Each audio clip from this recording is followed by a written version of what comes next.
Buongiorno, buongiorno, buongiorno a tutti e benvenuti ad una nuova live di Reni Retro. Buongiorno, buongiorno a tutti. Penso che l'audio dovrebbe arrivare correttamente.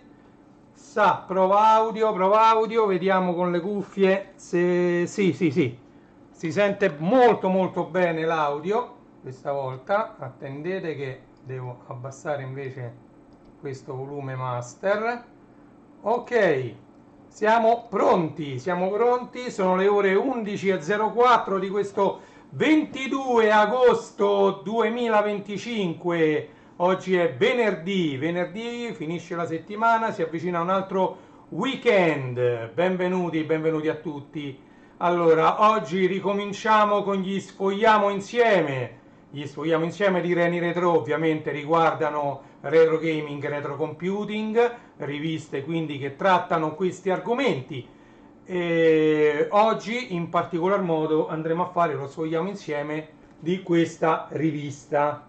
Ok, è uscita qualche settimana fa, devo dire la verità, mi sembra che è uscita addirittura a luglio e andremo appunto alla scoperta. Addirittura qui parla di 1995, l'Italia scopre internet.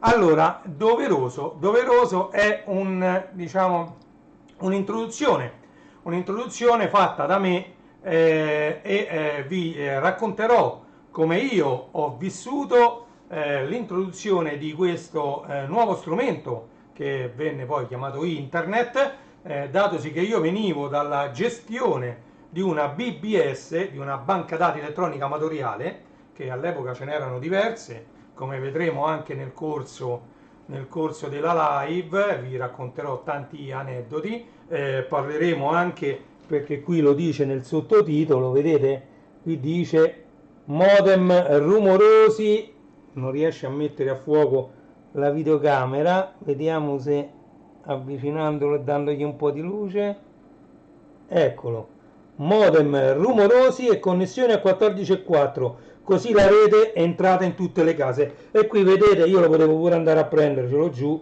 un US Robotics Poster Modem, quello addirittura può essere anche un 28.8 o un 33.6, vediamo, ne parleremo di questi modem, parleremo di Amiga, parleremo di Windows 95, parleremo di Windows 98, delle reti LAN, delle reti aziendali e di come tutto questo sia sviluppato. Lì dietro vedete che gira un mio video YouTube su quello che sarà il mio NAS di cui abbiamo parlato nell'ultima live, e ne riprenderò qualche spunto per parlarvi appunto anche dei server, come nacquero i server. Tutti i siti che piano piano cominciavano a nascere venivano memorizzati su dei server che avevano delle architetture particolari diverse da quelle dei PC o delle workstation. Si cominciava finalmente, grazie alla primissima diffusione negli anni 80 del Commodore VIC 2064, del Sinclair, e quindi l'home computing è entrato nelle case piano piano, ma non si parlava assolutamente né di rete né di connessioni, almeno in Italia.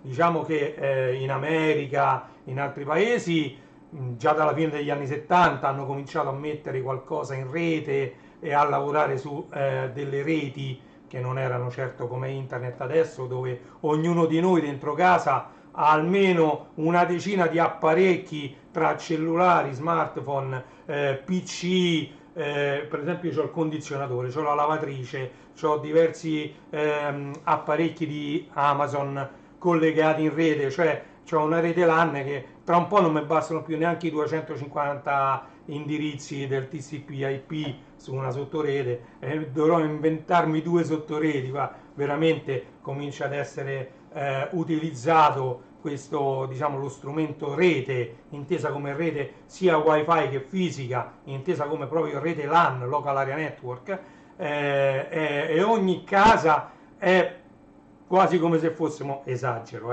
però quasi come se fosse un internet dell'epoca, quando ci stavano poche decine, poche centinaia di computer connessi tra loro in rete. Allora, quindi abbiamo visto che la copertina di questo numero 09 di Retro Computer riguarda prettamente diciamo, l'entrata di internet in Italia. Però qui vediamo anche che c'è un vecchio computer Commodore, ok?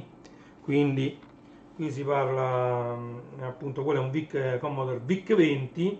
Come sapete, la mia avventura informatica è iniziata quando io ero un bambino, avevo 8 anni alla mia comunione, quando mia zia Wanda e mio zio Alessio mi fecero trovare nel cofano della macchina come regalo di comunione il Commodore VIC-20. Ringrazio tanto anche poi mio zio Sandro, che mi ha insegnato ad appassionarmi prima alla programmazione e poi ai videogiochi. Ringrazio tanto i miei genitori che hanno assecondato questa mia passione, mia mamma e mio papà, perché diciamo, loro non mi hanno ostacolato, anzi mio papà soprattutto mi ha aiutato anche acquistando per esempio in edicola il corso di Basic, che poi non era di Basic, perché poi man mano che si andava avanti si è parlato anche di linguaggio macchina, assembler, quindi era diciamo, un corso molto completo che si chiamava Conoscere il computer direttamente dal computer, edizioni Beatrice d'Este. Lo trovate su edicola 8 bit, il sito di Sovox, ok? Quindi niente, praticamente tutto nacque da quel 1982, poi sono passati gli anni, io poi ho fatto anche, finite le superiori, finiti i 2 anni di università, ho fatto 2 anni di ingegneria informatica, poi sono partito militare e lì sono stato, diciamo, aviere scelto ATI. ATI significava, era un acronimo proprio nato lì per lì, assistente tecnico informatica. Io durante il mio anno di militare ho poi fatto un programmone che era scritto totalmente in Clipper per accedere a diversi database.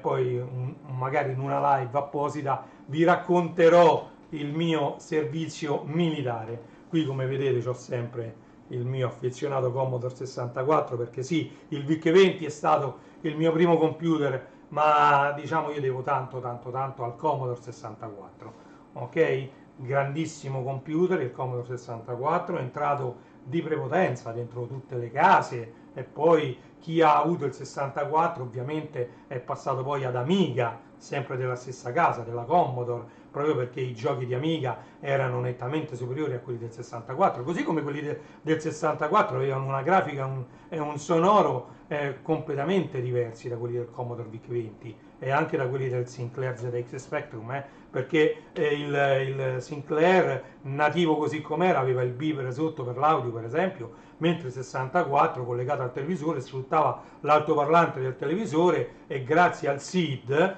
Sound Interface Device, aveva dei suoni molto molto belli che poi vennero addirittura implementati dentro delle, diciamo, chiamiamole così, delle pianole, pianoforti elettronici come volete, insomma avevano il SID all'interno per andare ad emulare i suoni che il 64 era in grado di riprodurre, ok? Ma noi andiamo per ordine, ci andiamo già ad aprire questa rivista. Come vedete non l'ho mai sfogliata. Allora qui c'è la pubblicità ad un'altra rivista sempre di Spray Editori e da quest'altra parte c'è l'editoriale. Abbiamo bisogno di voi tutti, ok? E questo è l'editoriale, vediamo se riusciamo a mettere a fuoco, anche perché io ve lo dico, ecco,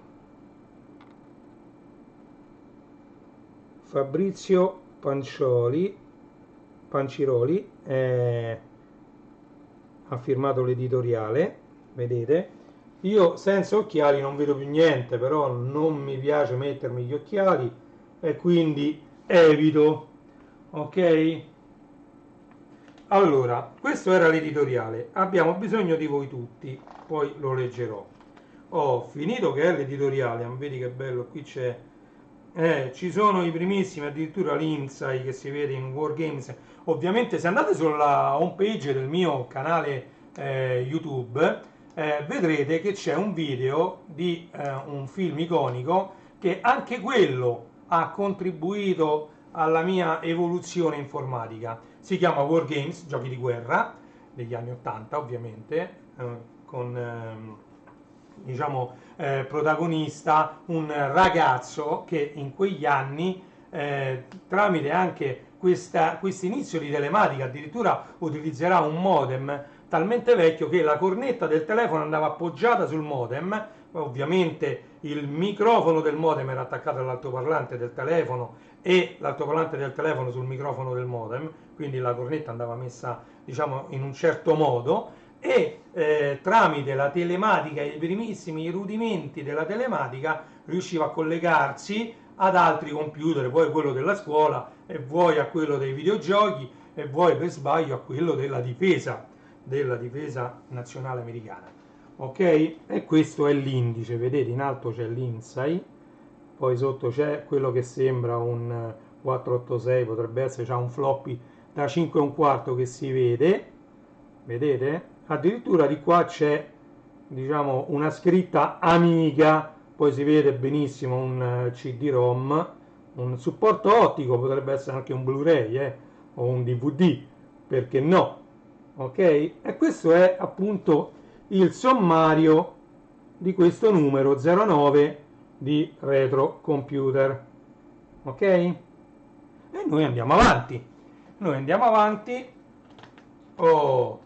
E qui, guardate un po', Internet arriva in Italia con una foto molto grande di un modem US Robotics. Io ce l'ho giù, pure facili da prendere, però non mi va di lasciare la live per andare a prendere un modem per farvi vedere un modem. Tanto è una scatoletta nera come quella che vedete in foto, identica con quel logo iconico della US Robotics, che è stata una, insieme alla Tricom, delle grandissime aziende che poi da essere leader mondiali su un prodotto poi alla fine sono addirittura scomparse dal mondo della tecnologia. Alcune come la Tricom sono state assorbite da aziende ancora più grandi come poteva essere ad esempio la HP.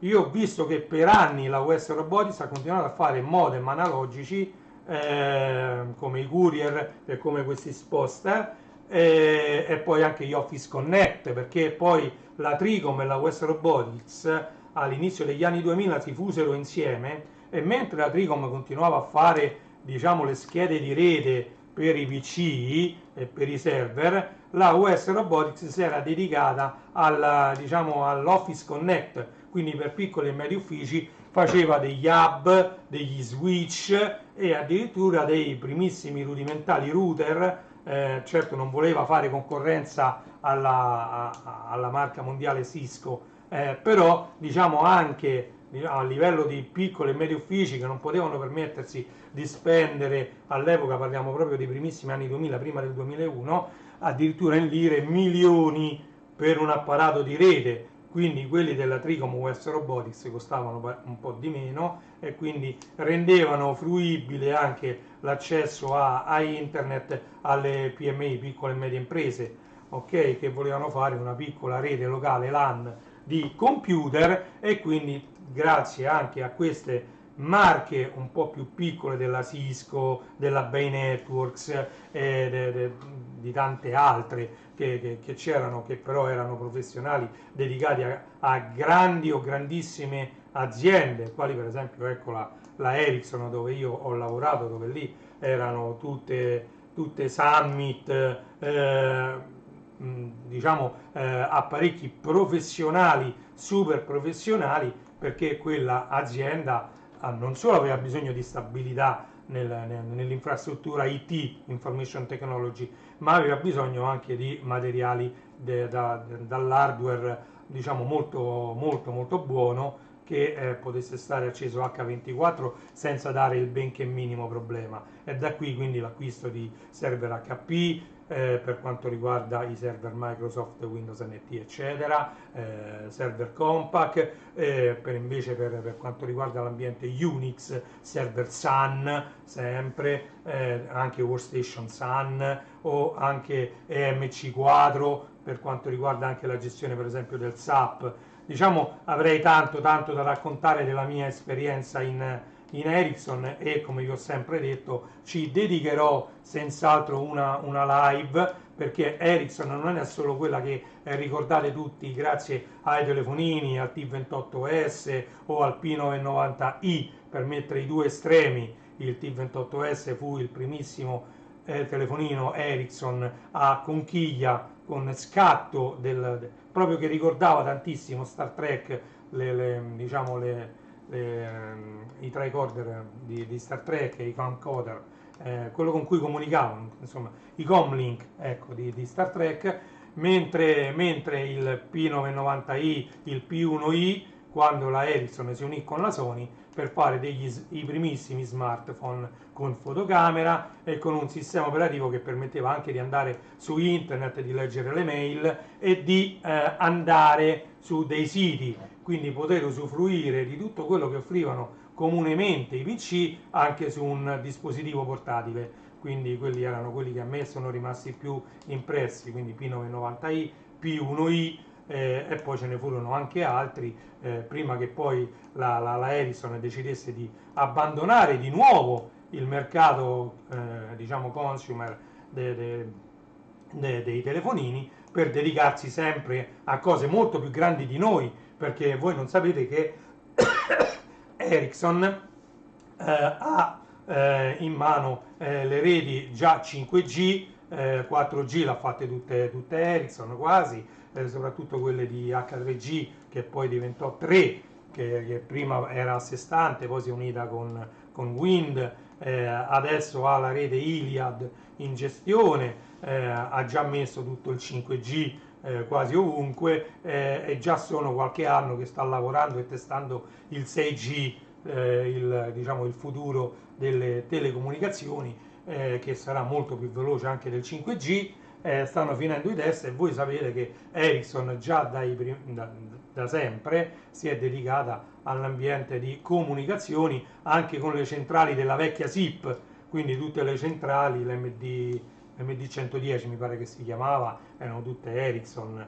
Ok, molti dei telefoni che noi ricordiamo col disco a disco erano prodotti da Ericsson, o anche per esempio l'Ericophone, che molti di noi ricorderanno, era quel telefono secco, lungo, alto, che sotto c'aveva un pulsantone, e quello era il pulsantone per agganciare alla linea, e sempre sotto aveva il disco combinatore per fare le chiamate. Diciamo Ericsson è ancora leader per quanto riguarda le telecomunicazioni, quindi grande diciamo, meriti a questa grandissima multinazionale.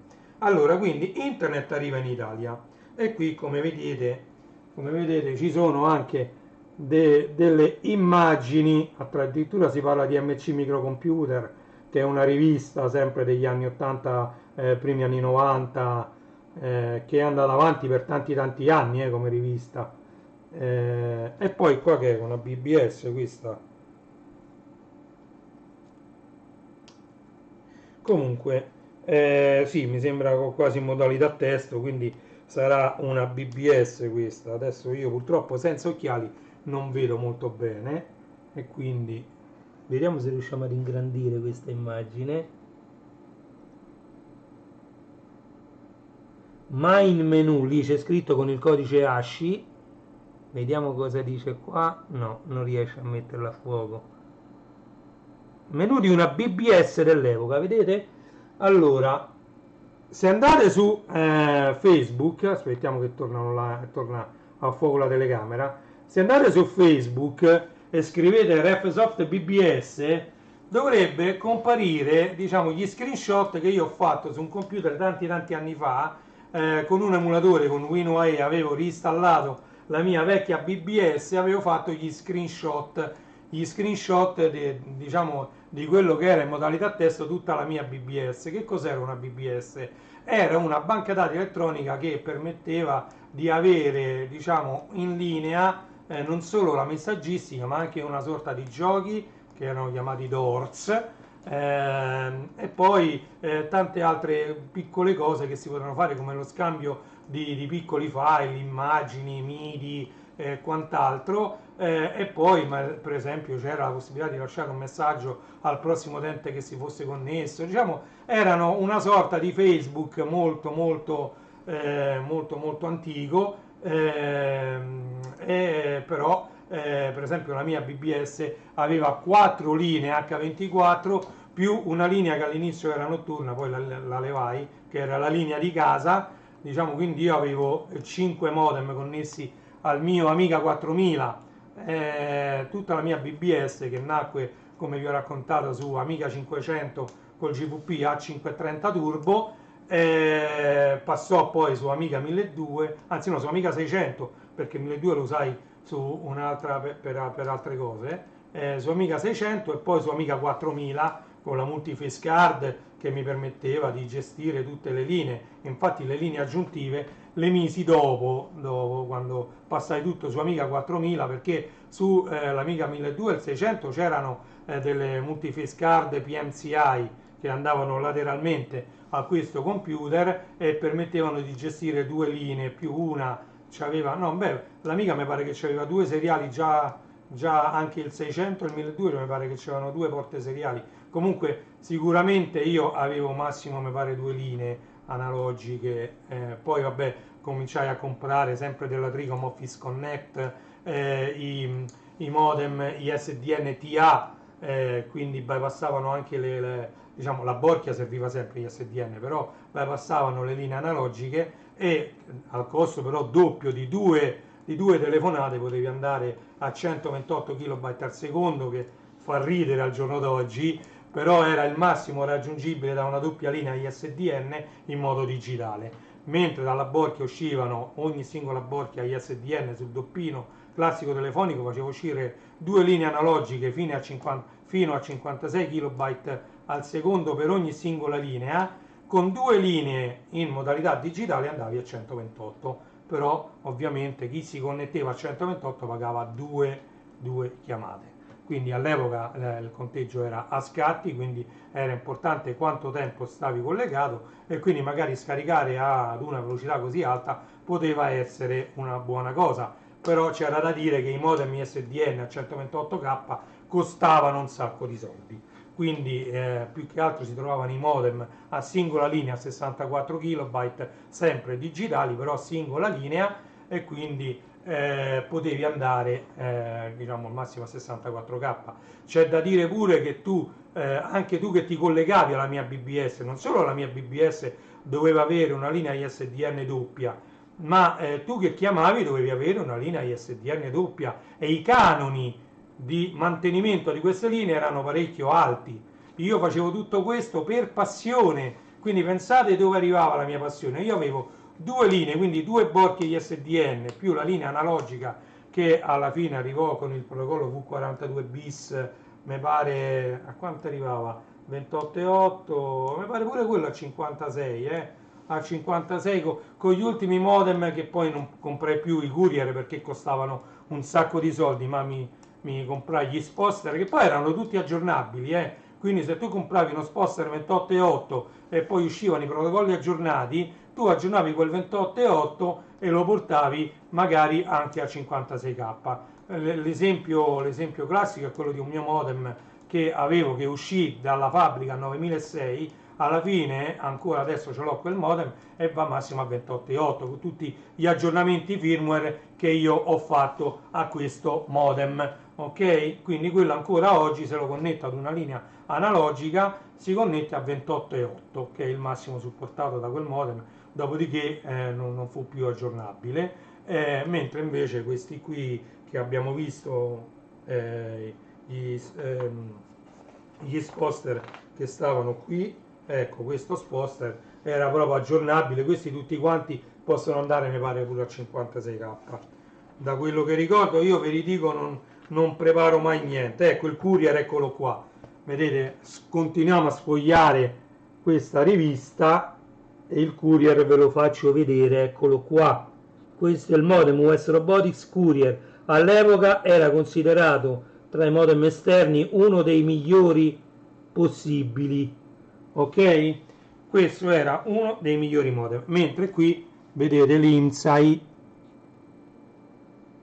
8008, mi pare che l'8080, voglio dire, no, 8008, 8080, 8080, e vedete il modem che viene usato in wargames, giochi di guerra, vedete, con la cornetta del telefono poggiata sopra. E quindi niente, praticamente vi volevo raccontare un po' la nascita di internet, e qui siamo agli albori, vedete. Poi vedremo, perché poi vabbè, in un'altra live vi ho fatto vedere che io ancora tutti i vari, qui vedo, sono andato leggermente avanti, c'erano la pubblicità di tutti i vari provider per farti connettere a loro, che davano dei CD in omaggio. Io già li ho fatti vedere, non so se ce li ho qua, facili da prendere, ve li faccio vedere qualcuno di quei CD pubblicitari che venivano dati anche alle fiere, per esempio a SMAU, o alle fiere, se partecipava qualcuno di questi provider, venivano dati anche, ne so, alle fiere di cartoni animati, come poteva essere Expo Cartoon in Roma. Allora, vi stavo dicendo come nasce internet. Voglio aprire una parentesi e parlare un po', diciamo, più nello specifico dei vari sistemi che vi ho già, diciamo, di cui vi ho già parlato nell'altra live, però diciamo in modo più riassunto, però più chiaro, volevo raccontarvi un po' di internet. Internet che cos'è? È, diciamo, un'unione di tanti computer, e invece che essere una connessione punto punto come era quella della BBS, cioè io tramite una telefonata mi connetto ad un altro computer che può accettare magari altre 2 o 3 telefonate, e quindi posso andare in chat con 2 o 3 persone, però quello è e quello è finito, e poi è una connessione punto punto. Io faccio un numero di telefono a cui risponde quell'altro computer, quindi è uno a uno. Con l'avvento di internet siamo arrivati ad una connessione, la possiamo definire a stella, cioè io mi connetto effettivamente a un provider, il quale provider è connesso a tutti gli altri computer che fanno parte di questa enorme rete che potremmo definire WAN, però WAN significa World Area Network. Effettivamente internet è una WAN, però è qualcosa di ancora più grande di una World, cioè internet sono tutti i computer connessi a questa enorme rete, e tu, facendo una connessione tra virgolette punto punto, perché tu quando ti connetti al tuo provider non è che stai connesso uno a uno e basta, cioè da quel momento in cui arrivi al tuo provider, da quel provider vai in tutto il mondo, in tutti i computer del mondo, quindi è stata una rivoluzione enorme, ok? E un computer, un server, per essere connesso a questa rete non ha bisogno di tanti cavi, tante linee che arrivano direttamente a lui, no, lui con un unico cavo va a un altro server, a un router in questo caso, che prima i router neanche esistevano, proprio agli albori c'erano dei computer che facevano da routing.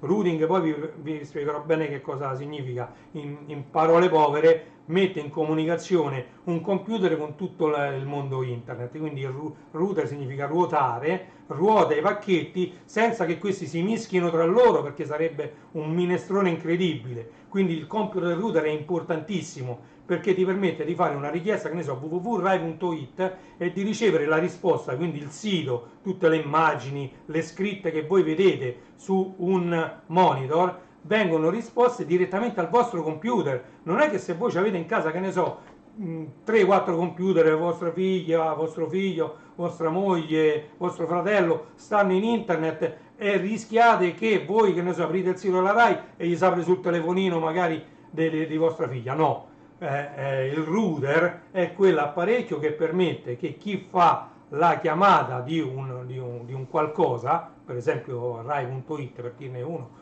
tg5.it, quello che vi pare, google.com, quello che vi pare, e la risposta arrivi correttamente a quel computer. Quindi ruota questi pacchetti e possono essere anche ruotati contemporaneamente da più computer. Quindi pensate alla complessità di questo apparecchio e l'importanza di questo apparecchio che viene chiamato router.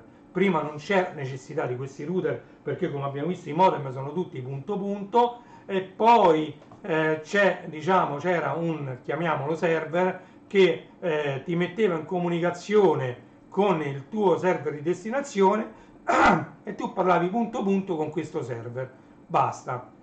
Invece adesso tramite una serie di router, perché poi ovviamente l'esempio che io faccio sempre è: voi abitate in una palazzina, ok? Siete 10, ogni famiglia di questa palazzina ha 10 router, ok? Questi 10 router, magari facciamo l'esempio, sono tutti quanti di Telecom, TIM, ok? Vanno tutti quanti connessi alla centrale TIM, dove c'è un router che li ridireziona tutti e 10 verso internet, magari verso un altro router che poi ridireziona verso una marea di router, n router sparsi per tutto il mondo, ok?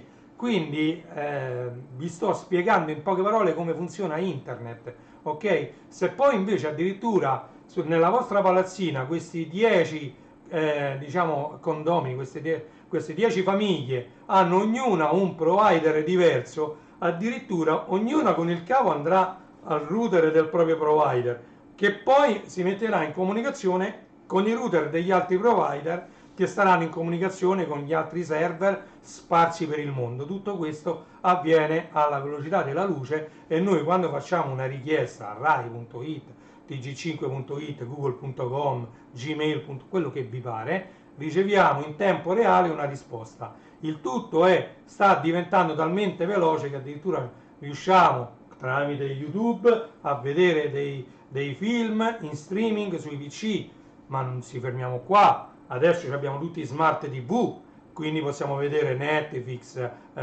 Disney Plus, Amazon Prime, chi più ne ha più ne metta, in streaming. Addirittura se noi abbiamo 5 camere, 5 televisioni diverse, noi possiamo vedere 5 trasmissioni diverse in digitale tranquillamente in tempo reale, anche se il PC per esempio sta scaricando da internet, non lo so, un qualcosa che vi interessa, sta tirando giù un qualcosa che dovete utilizzare, non c'è problema. Cioè se voi state facendo pure una videochiamata con un altro computer, con un telefonino, quello funziona benissimo. State in riunione con Meet, c'è qualcun altro che sta avvenendo, non c'è problema. I router riescono a gestire tutto questo traffico tramite dei protocolli QoS, Quality of Services, dando delle priorità a delle cose piuttosto che altre, riescono a gestire tutto in tempo reale, e questo è un traguardo a cui siamo riusciti ad arrivare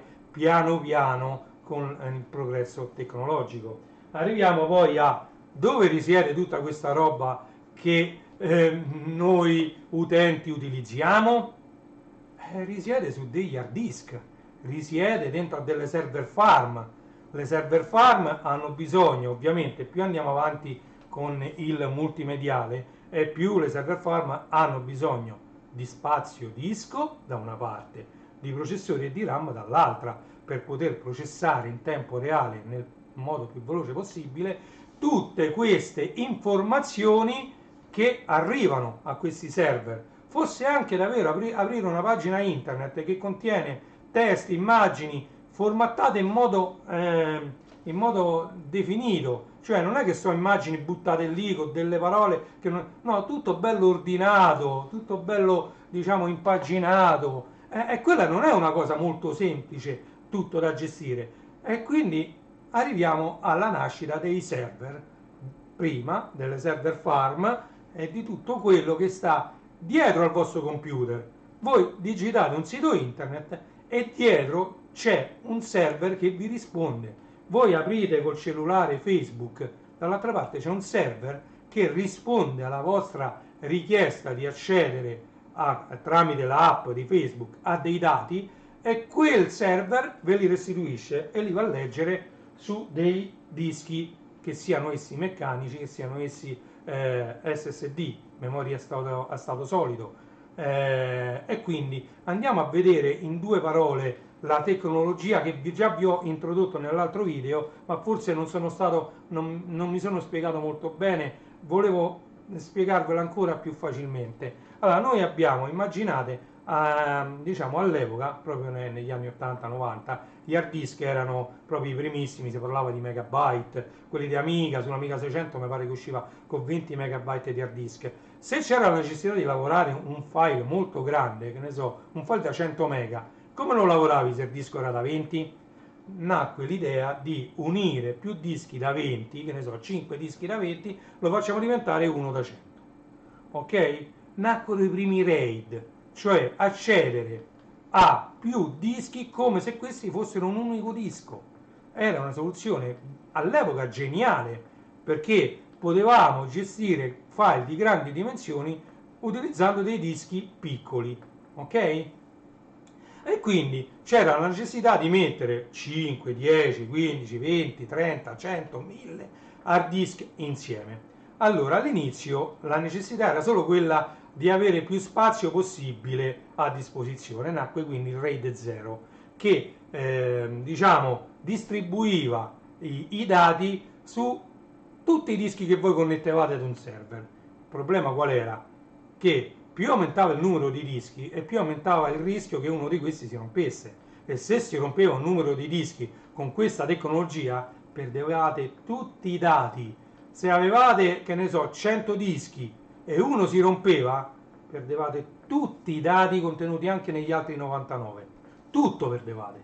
Non c'era modo di recuperare niente perché i dati erano scritti casualmente su tutti i dischi e se se ne rompeva uno era un disastro. Quindi con l'aumentare del numero di dischi aumentava la possibilità che uno di questi andasse in failure, quindi si rompesse, ed aumentava il rischio di perdere tutti i dati. Quindi che cosa si inventarono? Dice no, noi purtroppo questa tecnologia va bene, ma dobbiamo pure cercare di mettere le mani avanti, se si rompe qualcosa non possiamo perdere tutti i dati. Quindi si inventarono il RAID 1 mirroring.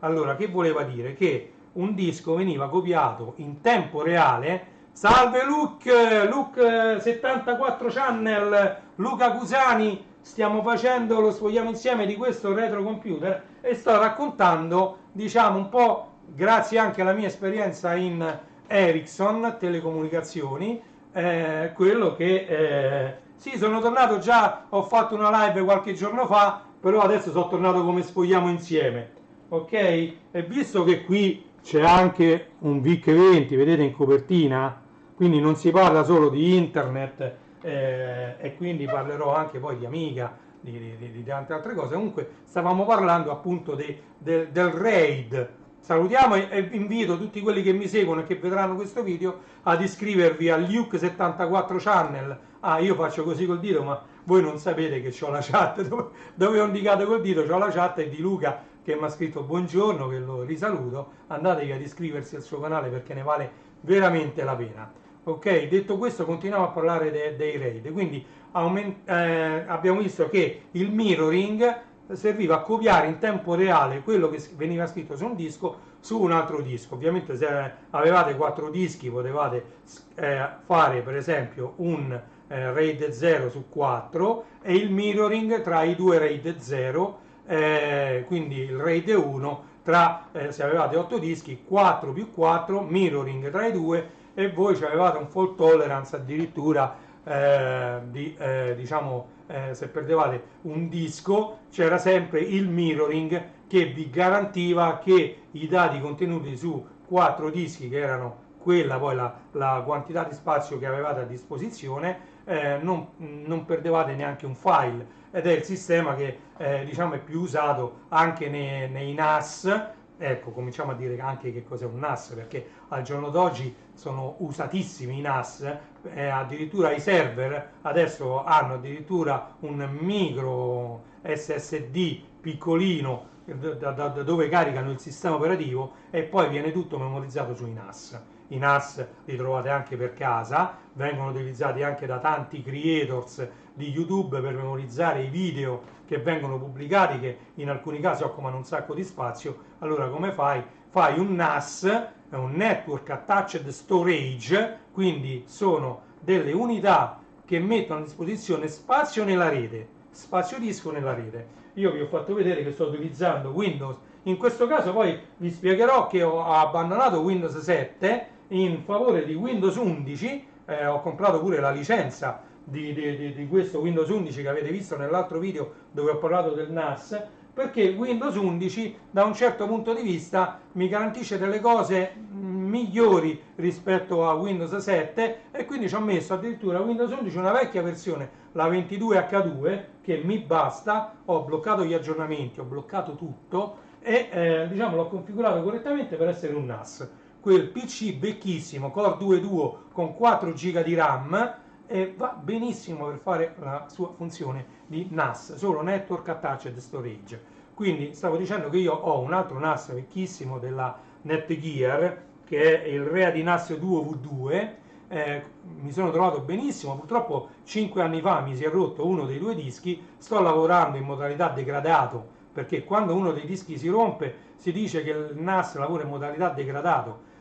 A breve, come partirà il nuovo mese, investirò dei soldi per comprare finalmente il secondo disco serialata da poter mettere al posto di quello che si è rotto e far ricostruire il RAID 1 in modo che così ribilancio la sicurezza, perché adesso sto veramente a sicurezza zero. Se si rompe anche quell'altro disco ci stanno addirittura 4 terabyte di dati, quindi perdo tutto. Detto questo, andiamo avanti e vi spiego l'ultimo dei sistemi RAID che diciamo sono stati largamente utilizzati, perché poi ovviamente ci sono anche il 2, il 3, il 4 di cui non parleremo, poi c'è questo che è il RAID 5, addirittura poi si sono inventati un RAID 6, però quello che fu largamente utilizzato fu il RAID 5. Il RAID 5 che cosa fa? Allora voi avete n dischi a disposizione con un minimo di 3, da 3 dischi a n dischi. Allora il RAID 5 fa in modo, grazie alla parità, che tutti i dati dei dischi sono scritti su tutti i dischi. Praticamente avete la fault tolerance di un disco, quindi se su n dischi se ne rompe uno voi non perdete un file, non perdete nulla. Il sistema continua a lavorare in modalità degradato, quindi in modalità si dice che non è ottimale, ok? E in questa modalità degradato voi potete sfilare il disco rotto che il sistema stesso, prima addirittura in modalità DOS bisognava fare un macello, poi vi racconterò quando vi parlerò della mia esperienza appunto in Ericsson, vi parlerò di come era una volta gestito questo RAID. Adesso al giorno d'oggi con le schede madri che supportano anche RAID 5, addirittura a video con un utility, a video vi dice qual è il disco rotto, voi lo potete sfilare, ne mettete uno sano, nuovo, lo rinfilate a caldo, hot swap si chiama, quindi cambio a caldo, voi lo reinserite e quello viene ricostruito in automatico perché c'è la parità su tutti gli altri dischi. Voi pensate, che ne so, facciamo l'esempio di 5 dischi, voi avete il contenuto di quei dischi spalmato su tutti e 5, quindi il contenuto di un disco sta sugli altri 4 e così ogni singolo disco il suo contenuto, ed ecco perché avete a disposizione lo spazio di n-1 dischi. Se voi avete n dischi, lo spazio totale a disposizione su cui andare a scrivere i dati è n-1, ok? Se avete 5 dischi da 2 tera non avete 10 tera, ne avete 8 a disposizione, però a discapito di questi 2 tera voi avete la sicurezza che se un disco si rompe voi non perdete un file. Comprate un altro disco da 2 tera, lo sfilate, lo reinfilate e diciamo i vostri dati sono al sicuro e vengono ricostruiti.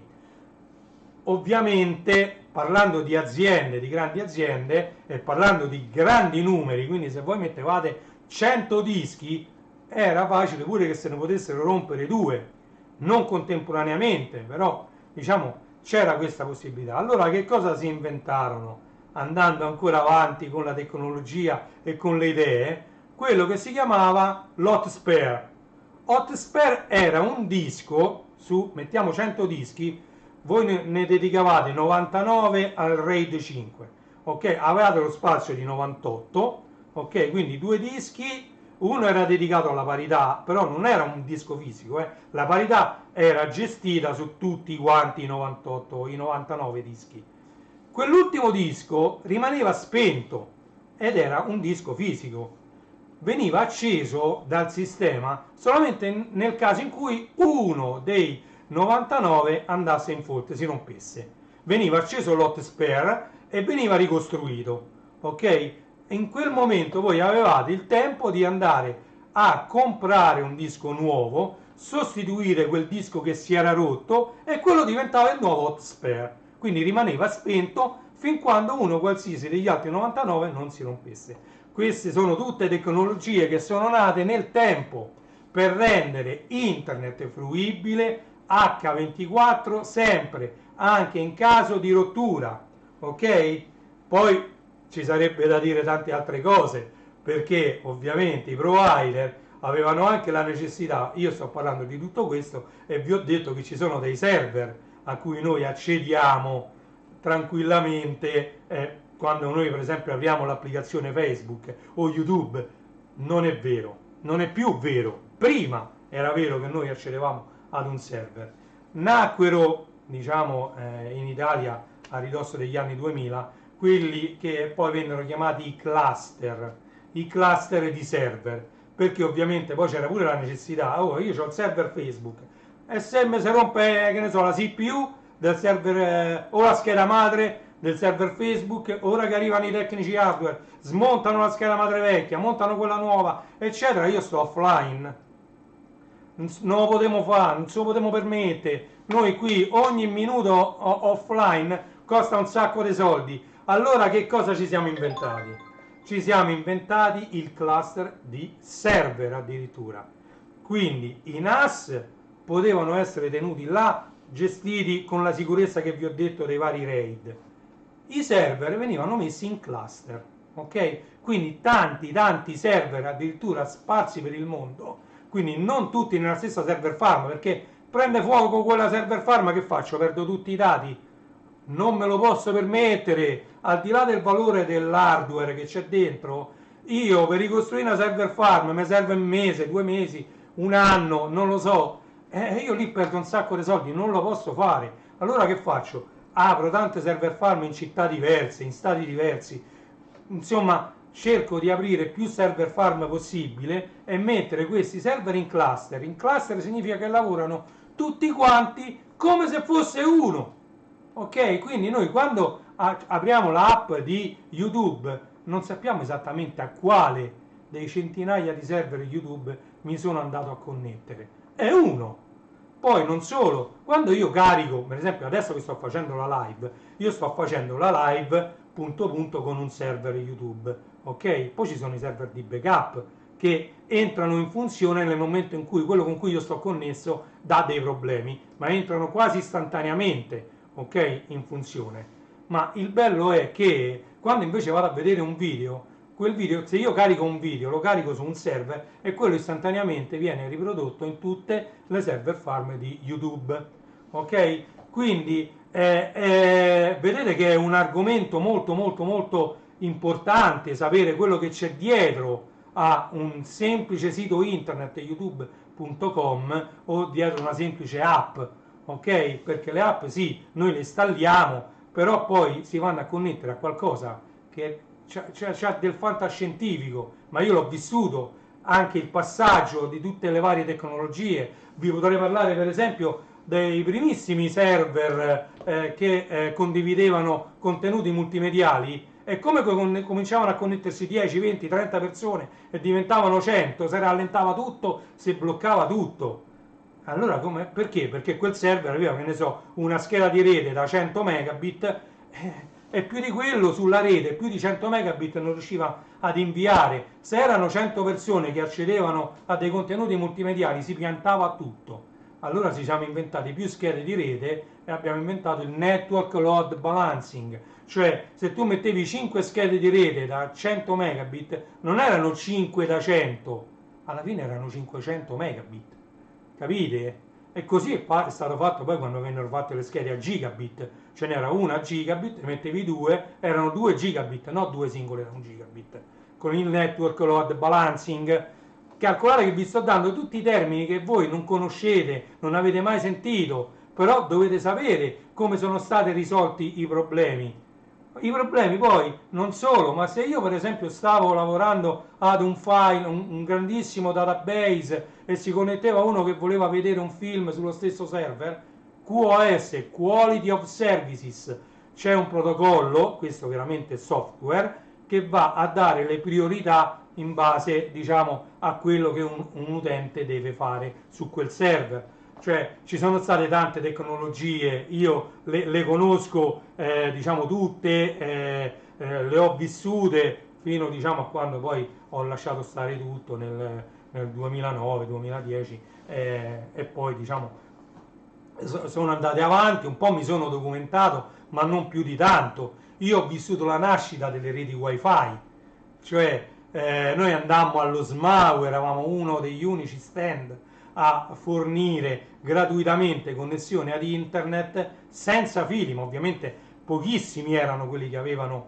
un computer, perché sui telefonini la wifi ancora neanche c'era, però qualche computer tramite delle schede PMCI, perché mi pare che non esistevano neanche USB, quindi erano delle schede PMCI, avevano questa, diciamo, wifi e ti potevi connettere a internet senza filo. Parliamo dei primissimi protocolli 802.11b a 11 megabit, ma delle cose veramente lentissime, lentissime, però all'epoca erano pure pochi i dati che dovevano transitare, le immagini erano delle semplici GIF o delle piccolissime JPEG, i siti erano fatti quasi tutti in HTML in formato testo, non c'erano quasi video, quindi diciamo quella velocità era sufficiente per la tecnologia dell'epoca, diciamo, ma anche i PC stessi erano dei PC Pentium 1, Pentium 2, Pentium 3, forse i primissimi Pentium 3 che si collegavano in wifi. Poi ovviamente andando avanti si è reso necessario fare delle wifi sempre più veloci, fino a che non siamo arrivati, ecco, al wifi ACI, al wifi 6 addirittura, e siamo arrivati, cioè, adesso si sta cominciando a diffondere il wifi, quello detto 6, che va oltre i 5 GHz e va 10 volte più veloce del wifi a 5 GHz, che già, diciamo, abbiamo quasi tutti dentro casa. Chi ha dei modem relativamente nuovi da 2 anni a questa parte ha già il wifi a 5 GHz che va molto molto molto veloce. Ok, quindi anche la diffusione del wifi tramite i telefonini ha contribuito, diciamo, allo sviluppo di internet. Andiamo avanti, ecco qui, come vedete qui la pubblicità di alcuni provider, addirittura il dischetto con scritto Topolino, YOL, Italia Online, uno dei primi provider, diciamo, addirittura c'era TIN, Telecom Italianet, ce ne stanno, ecco, EVA, Super Eva, c'era Interfree, di cui io ancora custodisco come un tesoro la tastiera di Interfree, nascevano provider come funghi, ok? I PC MS-DOS della Commodore, ecco, qui vediamo, qui si ricomincia a parlare di mamma Commodore, come vedete i PC MS-DOS della Commodore che vennero fatti, PC1 eccetera, vennero fatti dei PC della Commodore, quindi Commodore non fece soltanto 64, 128, Amiga, Plus 4 eccetera, ma fece anche degli ottimi PC, vedete PC1,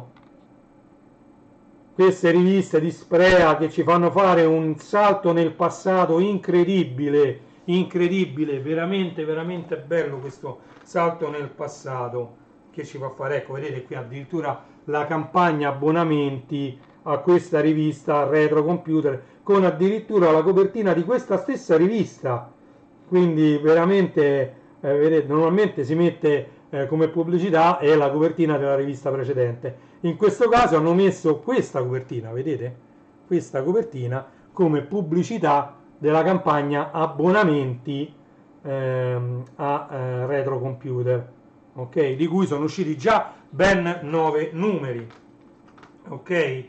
Cambridge Z88, qui vedete hanno messo pure uno Z80 e qui si parla, andiamo sul Sinclair, ok, anche se questo è il Cambridge Z88, vedete come si parla un po' di tutte queste varie tecnologie che poi si facevano guerra uno con l'altro, e cercavano ovviamente di accaparrarsi fette di mercato sempre maggiori. All'epoca, diciamo, non c'era forse come oggi, diciamo, a oggi non c'è più guerra di mercato di niente. Sì, i siti internet fanno a gara per avere il più connessi possibile, sì, c'è la gara dei click, qui invece c'era la gara dell'acquisto del fisico, non è, perché oggi c'è la gara del virtuale, diciamo io mi devo accaparrare più utenti possibile, c'è quel nuovo social network Waveful che vorrebbe accaparrarsi tanti utenti, ma ovviamente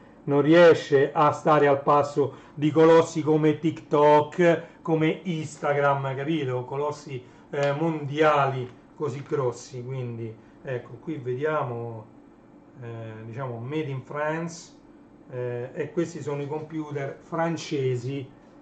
Vedete? Sempre un tuffo nel passato con retro computer. Ok? Guardate che spettacolo. Sono bellissime queste pagine che io vi faccio vedere. È bello anche il packaging vedere il packaging dei computer di una volta, quindi le scatole, i polistiroli sagomati. Adesso è tutto di plastica. Qualunque cosa vai a sballare c'è un contenitore di plastica e basta. Prima invece c'erano dei polistiroli, e se ben vi ricordate il Commodore VIC-20, il 64, diciamo i computer della Commodore, sulla scatola di polistirolo sopra c'era il marchio, il logo della Commodore inciso sopra il polistirolo, e quello non era da poco, assolutamente, cioè aveva tutto importanza all'epoca, ma tutto, vedete qua, PC Engine, una piccola grande console, e qui un'immagine, penso sia il Giappone, bello, veramente bello questa rivista. Oh, tutte queste console hanno fatto parte della nostra infanzia o della nostra gioventù, perché magari c'era qualcuno che era già più grandicello e quindi ha vissuto in modo diverso rispetto ai bambini, diciamo, l'arrivo di queste console, in questo caso proprio console. Alexa, imposta condizionatore 27. Sento un po' troppo freddo. Sto condizionatore dell'LG me nevica dentro casa poi. Andiamo avanti. Guardate sempre altre console dell'epoca. Guardate che spettacolo. Ma guardate anche l'impaginazione di questa rivista. È qualcosa di spettacolare, ma veramente spettacolare. Allora andiamo avanti. Ok, guardate che spettacolo. Allora, Homebrew, giochi nuovi per vecchi computer. Ecco ZX81, lo ZX81 Sinclair. Opla, sono andato troppo avanti e si copriva un po' la rivista. Guardate che spettacolo, Homebrew. Sto andando un po' più veloce ed eccolo qui il VIC-20, e c'è anche l'Atari Computer e non l'Atari Videogioco 2006 eccetera. Guardate l'Atari Computer, qui c'è proprio una pagina, l'iconico VIC-20, ed una pagina l'Atari. Su quell'Atari che vedete lì in basso c'era un gioco che a me è rimasto molto impresso, che era Sin and Service, il simulatore di sottomarino. Era fatto veramente bene, e su quell'Atari io ci ho passato diversi pomeriggi a giocare a Civil Service, quanto mi piaceva quel simulatore di sottomarino, ed era proprio su questo computer che ci giocava la prima volta, poi uscì anche per Commodore 64, vabbè. Ecco l'Homebrew invece per la console dell'Atari, una delle primissime, addirittura alcune sono in legno, Atari 2006 Homebrew. Vedete? Quello è il joystick iconico dell'Atari, quando anche una semplice manopola da gioco fa la storia. Poi ne uscirono tantissimi di joystick, io pure ce ne ho tantissimi. C'è anche Luca Cusani Duke 74 Channel che ha tanti joystick. Ecco, guardate qui continua, guardate le altre versioni dell'Atari che poi uscirono in seguito. Cioè qui è proprio la storia, è veramente faccio un grandissimo passo indietro nel tempo. Ah, Qbert fu talmente iconico che venne usato anche nel film Pixels. Qbert, un personaggio iconico che è rimasto nei nostri cuori, un po' come Pac-Man, Bubble Bubble, Space Invaders. Vedete, lì c'è Space Invaders, ma ci sono dei giochi che sono stati iconici, ecco Tetris per esempio, i Lemmings, e poi anche dei tentativi successivi di sfruttare il personaggio. Vedete?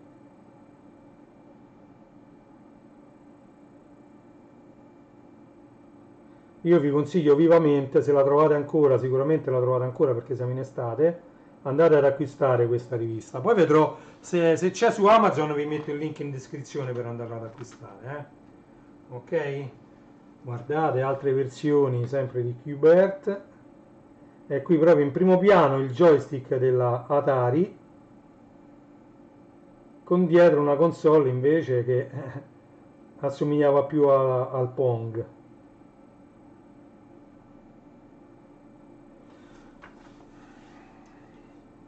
Mentre invece era l'Atari, che è completamente un'altra cosa. Ok? Macchine e conflitto, i computer che decisero le sorti della seconda guerra mondiale. Addirittura guardate che bella immagine qua, oh. Questa è un'immagine stupenda, bellissima. Ecco, vediamo nel 45 che caspito di computer c'erano, ma tanto se andate hanno fatto un sacco di film anche a chi ha lavorato a delle macchine in grado di decifrare i segnali inviati in codice dai nemici. E qua ovviamente se ne parla in questo articolo, ma ci sono tanti film e tanti documentari che ne parlano molto validi. Non per questo articolo non è valido assolutamente. Bellissimo anche questo articolo che mi fa vedere, vedete come erano concepite le macchine all'epoca, perché erano delle macchine meccaniche, non elettroniche. Qualcuna era anche elettromeccanica, come vedete in alcuni casi si sfruttava la corrente. Ecco qui, ecco, andiamo avanti qui, vedete, queste erano macchine elettromeccaniche, cioè veniva sfruttata l'elettricità per muovere delle ruote meccaniche per andare poi ad effettuare ad eseguire un algoritmo, però tramite delle ruote meccaniche, un qualcosa di meccanico mosso però attraverso l'elettricità. Quindi qui si parla proprio di applicazione dell'elettromeccanica proprio a degli algoritmi, quindi hanno sfruttato l'elettromeccanica in questo caso proprio alla grande, insomma. Come vedete sono tutte macchine elettromeccaniche. Poi piano piano nacque l'elettronica e quindi diciamo tutte le macchine meccaniche piano piano furono sostituite da quelle elettroniche che potevano svolgere lo stesso lavoro in minor tempo, che poi il tempo è sempre stato un avversario contro noi, non siamo riusciti né secondo me riusciremo mai a vincere. Facciamo computer sempre più veloci, però facciamo filmati sempre più alti di risoluzione e alla fine a lavorare un filmato ci vuole sempre lo stesso tempo. Cioè, quindi non riesco a capire, vedete, questi addirittura saranno dei sommergibili. Io avevo mio nonno che era attivo in servizio sui sommergibili durante la seconda guerra mondiale. Era, diciamo, era un comandante di un sommergibile, sì, mio nonno. E infatti gli hanno dedicato anche una scuola, un istituto scolastico, al nome di mio nonno. E quindi sono inquadrati anche dei sommergibili che diciamo, a noi attualmente fanno ridere, ma dei radar, delle cose, sono andati veramente in guerra, quindi pensate un po'. Ecco, le schede perforate di Hitler. vedete, Hitler poi comunicava anche tramite queste schede perforate, tramite questa che all'epoca era tecnologia, per loro era l'avanguardia. Andare a criptare una scheda perforata per loro era una cosa molto molto importante, quindi andare a mettere diciamo, delle tattiche di guerra su una scheda perforata criptata era importante che nessun altro venisse a conoscenza di quelle tattiche e di quelle tecniche, diciamo, tattiche e tecniche. Vedete, qui addirittura già si cominciava a parlare dell'IBM, International Business Machine, mi pare che significava IBM.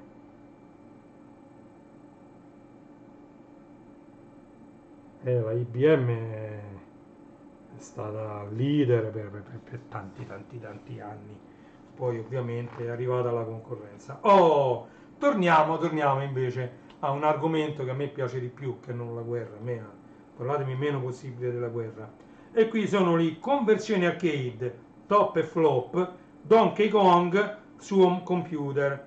Allora, si ricomincia a parlare di videogiochi e qui si parla di un videogioco iconico perché anche Donkey Kong come Super Mario è entrata diciamo, nella memoria collettiva dei videogiocatori.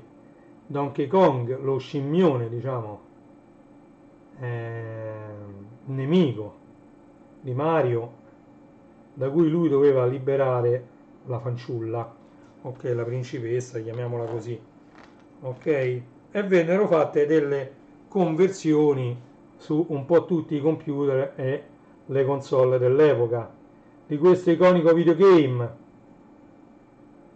Donkey Kong.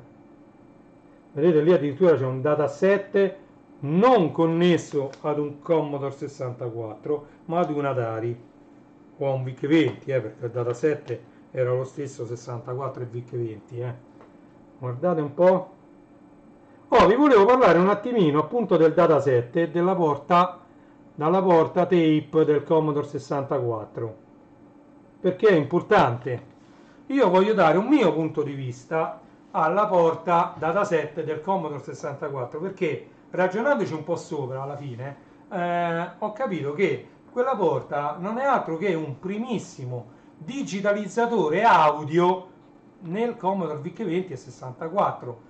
E praticamente perché che cosa faceva questa porta? Andava a, quando voi caricavate un programma dal registratore, a trasformare quei suoni che erano incisi in una cassetta, che era una normalissima cassetta audio, se la mettevate nello stereo voi sentivate quei suoni iconici, quei classici suoni iconici, e quelli erano dei suoni. Quindi quei suoni inviati all'interno del 64 venivano digitalizzati e convertiti in un programma che vogliamo sia in assembly sia in basic, ok? Quindi era un digitalizzatore, digitalizzava l'audio e lo faceva diventare un programma. Così come quando noi andavamo a registrare sulla cassetta, noi sfruttavamo quello che poteva essere pensato come una scheda audio, perché trasformava appunto un programma in assembler o un programma in basic in tanti suoni, e quindi quello era come se fosse una scheda audio in suoni con frequenze medio-basse, perché medio-alte, insomma, sul, su quello spettro che si poteva permettere il Commodore 64 c'erano pochissime frequenze che potevano essere lette e scritte da quella porta dataset, ok? E quindi però si poteva pensare a un rudimentale digitalizzatore audio e a una scheda audio in uscita quando andavamo a registrare, pensateci, Quindi eravamo arrivati a queste due pagine e saltiamo velocemente alle prossime due. E qua si parla di Short Circuit Boolean Evaluation. Mai dare niente per scontato. Vedete?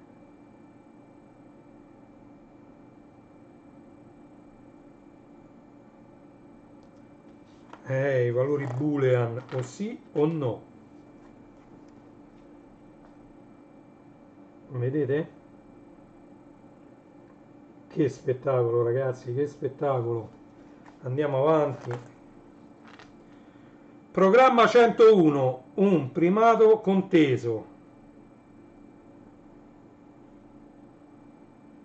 Personal o non personal? Questo è il problema.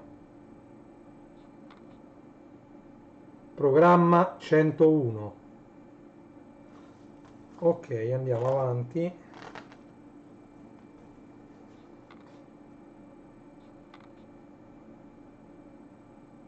Elettronica, qui come vedete nasce l'elettronica, cominciano ad esserci i primi display anche a LED, come ecco per esempio ecco con questo MCS, storia di Intel parte 2, vedete i primissimi integrati addirittura con i piedini dorati, con gli zoccoli dorati, quello che volete, e lì c'è un computer che ci dava l'output sotto forma di LED luminosi, si accendevano determinati LED in determinate condizioni e lì bisognava essere veramente bravi, addirittura più bravi che con le schede perforate secondo me, perché qui dovevi interpretare l'accendersi o lo spegnersi di diversi LED, dovevi capire che cosa ti stava dicendo la macchina, che cosa ti stava rispondendo la macchina.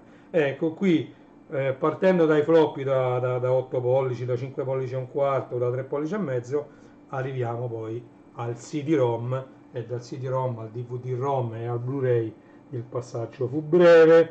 Quindi vediamo qui diversi tipi di supporti di memorizzazione di massa, per quanto i floppy disk erano i dischi diciamo tra virgolette morbidi, flessibili, e sono quelli da 8 pollici o da 5 e un quarto, già quelli da 3,5 stavano dentro un supporto rigido, per poi arrivare ai CD-ROM, DVD-ROM e Blu-ray disc che sono invece rigidi.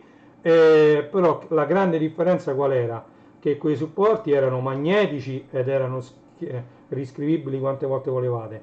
I primissimi CD-ROM erano scrivibili una volta sola, poi vennero inventati i rewritable, quindi i riscrivibili, e questa tecnologia riscrivibile venne impiegata anche sui DVD e sui Blu-ray.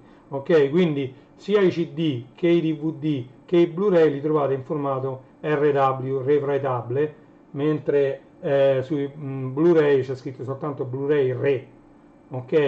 E quelli sono diciamo riscrivibili quante volte volete, anche se secondo me non saranno mai all'altezza dei predecessori, cioè un floppy rimane un floppy e un DVD, un CD o un Blu-ray rimangono, cioè la tecnologia è completamente diversa, una è magnetica e una è ottica, quindi diciamo che vedete qui vi viene spiegato come il laser va ad incidere e a leggere un CD-ROM, ok? È sempre un insieme di 0 e 1, come nel caso degli hard disk, come nel caso dei floppy, anche nel caso di queste unità ottiche, e soltanto cambia la modalità di lettura e scrittura del singolo dato alla fine del bit. Il bit può essere o 0 o 1. Ok, eccoci qui. Per gli appassionati di Amiga c'è lo speciale dedicato ad Amiga, vedete? Non so se abbiamo già fatto, lo sfogliamo insieme, devo andare a vedere sul mio canale se c'è o non c'è.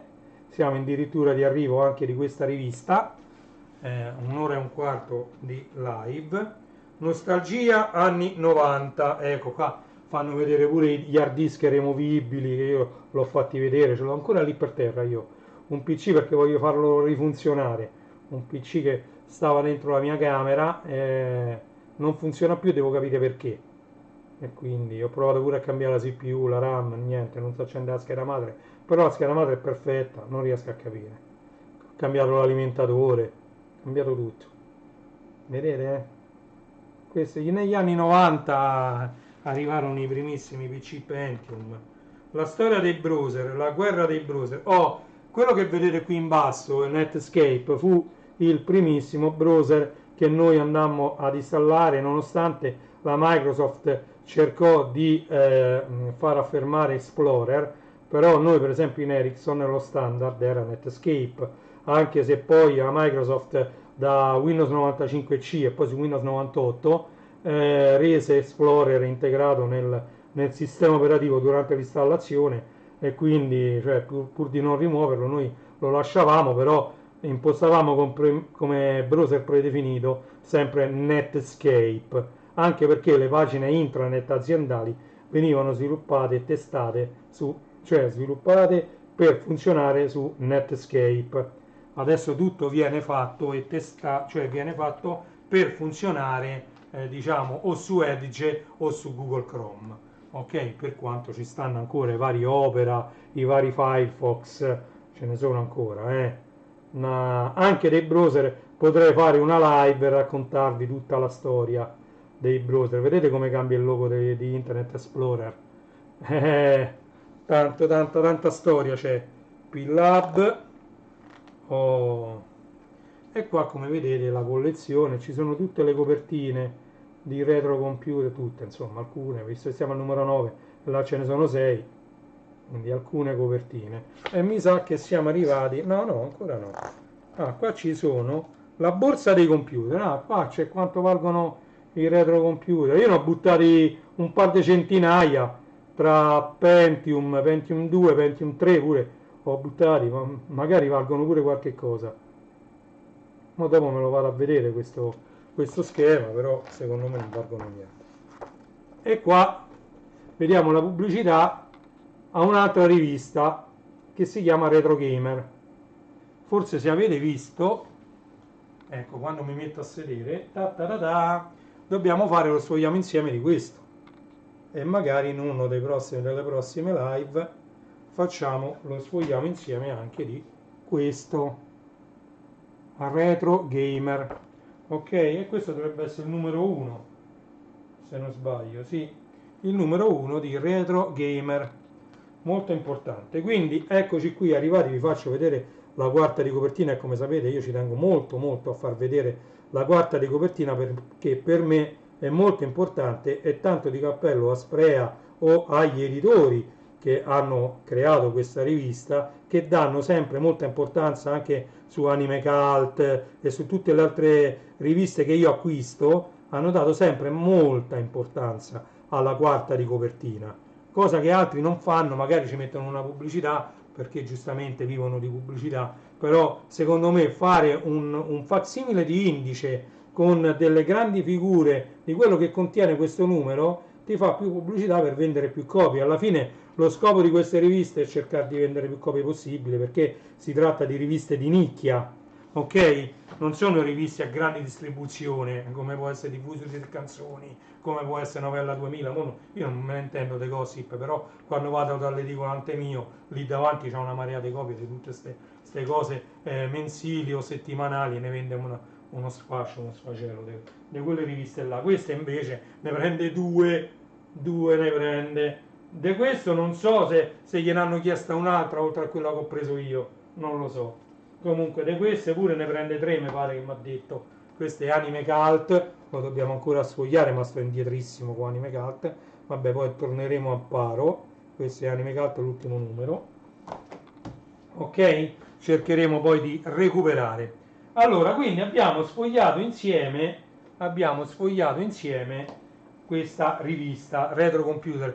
Vi ho un po' introdotto ad internet, l'internet come lo conosciamo oggi, abbiamo parlato un po' dei router che sono quelle scatolotte che i provider ci vengono ad installare quando noi sottoscriviamo un abbonamento ad internet, ok? Queste scatolotte che magari ci vengono pure mandate via posta e noi le dobbiamo soltanto attaccare il cavo della corrente e il cavo che viene diciamo dal provider, il cavo, chiamiamolo di rete, chiamiamolo il cavo o il doppino o la fibra ottica, ci attaccate quello, avete risolto i problemi e diciamo tutto già funziona. Come funzionano quelle scatole? Quelle non sono più modem, perché i modem sono quelli che modulavano e demodulavano un segnale audio, quindi il modem rimane quello analogico col doppino telefonico e con le connessioni con i modem che abbiamo visto qui a 14.4, a 56k, quello che vi pare.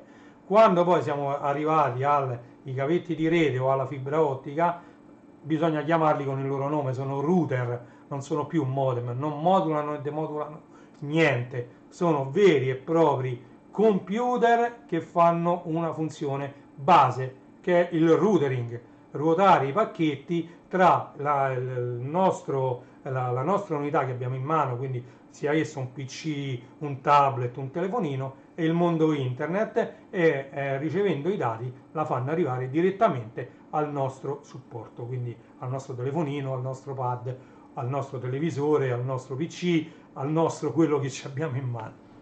Ok? Guardate che non è niente di così facile. Io ho cercato di renderlo più facile possibile e più comprensibile possibile alla massa. Se avete delle domande, mi fa piacere se mettete dei commenti sotto a questo video. Se avete delle domande da fare, fatemele. Se vi fa piacere, se vi piacciono questi contenuti, mettete un like, iscrivetevi al mio canale, mi date più motivo di andare avanti. Io vado avanti lo stesso, come ho sempre detto, a me bastano 3 visualizzazioni per ogni live o per ogni video che pubblico. Fortunatamente con i miei 600 follower queste 3 visualizzazioni io le riesco a fare, quindi mi bastano quelle e io vado avanti fin quando ci avrò queste 3 visualizzazioni, che sono un numero molto piccolo, però io mi accontento. Però certo, se poi cresce il pubblico, cresce, diciamo, l'interesse verso quello che faccio, vengo motivato di più e a fare magari le live anche più spesso, non lo so. Fate girare questi video a chi non mi conosce, perché no? Intanto sono le ore 12:23, sì, sono le 12:23 di questo 22 agosto 2025.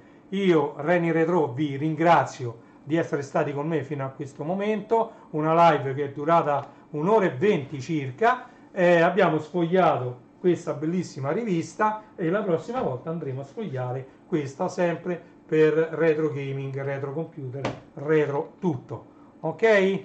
Vi lascio con la mia sigla, vi invito a visitare, mentre la cerco, vi invito a visitare i miei siti partendo da www.classe74.it. I siti, come vedete qui sopra, scorrono sempre, non ho mai levato quella scritta, quella è l'unica pubblicità che mi faccio. Quindi non vi chiedo abbonamenti, non vi chiedo nulla. L'unica cosa, se dovete acquistare qualcosa su Amazon, partite da classe74.it, aprite Chrome, www.classe74.it, oppure www.legolando.it, oppure www.starwarsstore.it, oppure www.renijstore.it, oppure www.magliettevintage.it, oppure www.ilmondodelvinile.it. Ok? Ve li ho elencati tutti, me li sono ricordati tutti a memoria. Grande, un saluto a tutti da Reni Retro. Ci vediamo alla prossima live. Grazie di essere stati qui con me. Ciao!